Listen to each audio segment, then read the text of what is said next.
بسم اللہ الرحمن الرحیم۔ لبیک لبیک لبیک یا رسول اللہ صلی اللہ علیہ وسلم۔ محمد شفیق امینی، قائم مقام امیر تحریک لبیک یا رسول اللہ پاکستان، مخاطب ہوں۔ سامعین کرام، موجودہ حالات کی تناظر اور مرخہ 23 نومبر 2018 سے قائدین و کارکنان کی بلا جواز گرفتاریوں اور ریاست مدینہ کی نام نہاد دعوے دار حکومت وقت کی جانب سے اب تک مذاکرات کے لیے غیر سنجیدگی کا مظاہرہ کیا جا رہا ہے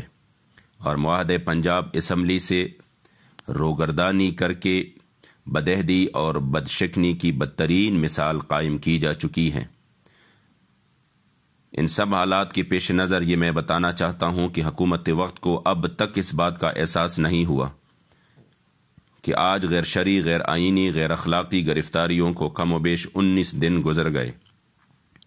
مگر تاحال یہ حکومت اپنی قوم کے ان عظیم ترین علماء و مشائخ کو گرفتار کر کے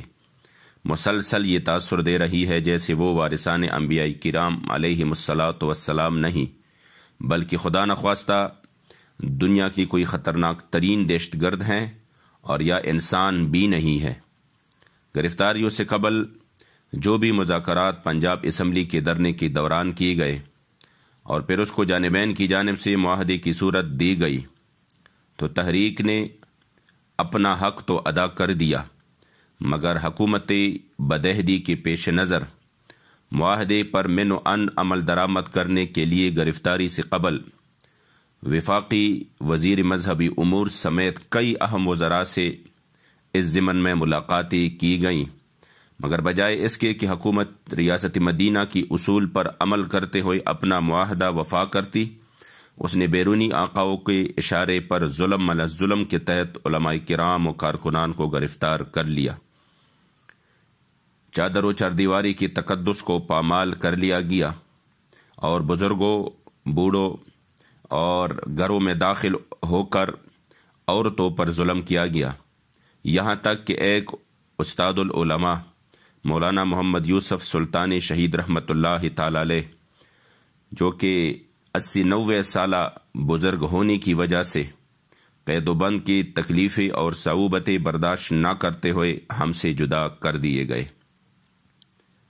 عباسیہ ملونہ کے حوالے سے گردش کرنے والی خبریں یہ واضح پیغام دے رہی ہے کہ حکومت وقت اپنے ذاتی مفادات کی خاطر اور غلامی کی بدترین مسائل قائم کر کے اس کی سودے بازی سے باز نہیں آنا چاہتی، مگر یاد رہے کہ قائدین تحریک لبیک پاکستان ناموس رسالت کی حفاظت کے لیے قید و بند کی آزمائش سے گزر رہے ہیں اور تحریک لبیک پاکستان ان کی رہائی کے لیے تمام آئینی، جمہوری، اخلاقی طریقہ کار اپنانے کا حق رکھتی ہے اور اسی پر عمل کرے گی۔ تحریک لبیک پاکستان نے ناموس رسالت کے لیے نہ پہلے کبھی کسی قسم کا سودا کیا ہے، نہ آئندہ کبھی کرے گی انشاءاللہ۔ ان تمام تر صورتحال کے پیش نظر میں بطور قائم مقام امیر تمام عالم اسلام کو یہ پیغام دینا چاہتا ہوں کہ تحفظ ناموس رسالت صلی اللہ علیہ وسلم اور قانون ناموس رسالت 295C پر کسی قسم کا کوئی سمجھوتا نہیں کیا جائے گا۔ ہمارے قائدین و کارکنان اپنی اسلاف کے نقش قدم پر چلتے ہوئے اسلام اور ناموس رسالت کی خاطر بخوشی اسیری کی ایام گزار رہے ہیں، جس پر دنیا کی تمام مسلمانوں اور ان کی نسلوں کو تا قیامت فخر رہے گا۔ ہم ریاست سے کبھی بھی قائدین کی رہائی کی بھیک نہیں مانگیں گے، بلکہ تمام تر آئینی اور جمہوری حقوق استعمال کرتے ہوئے قائدین اور کارکنان کی رہائی کے لیے کوششیں جاری رکھیں گے انشاءاللہ، اور انشاءاللہ بہت جلد تمام مکاتب فکر اور مختلف شعبہ زندگی سے تعلق رکھنے والے تمام علماء و مشائخ، اساتذہ، طلباء، تاجر برادری، وکلاء حضرات سمیت تمام غیور مسلمانوں کو متحد کر کے اس تاریخی ظلم و جبر کے خلاف متحد ہو کر راست اقدام اٹھایا جائے گا۔ پاکستان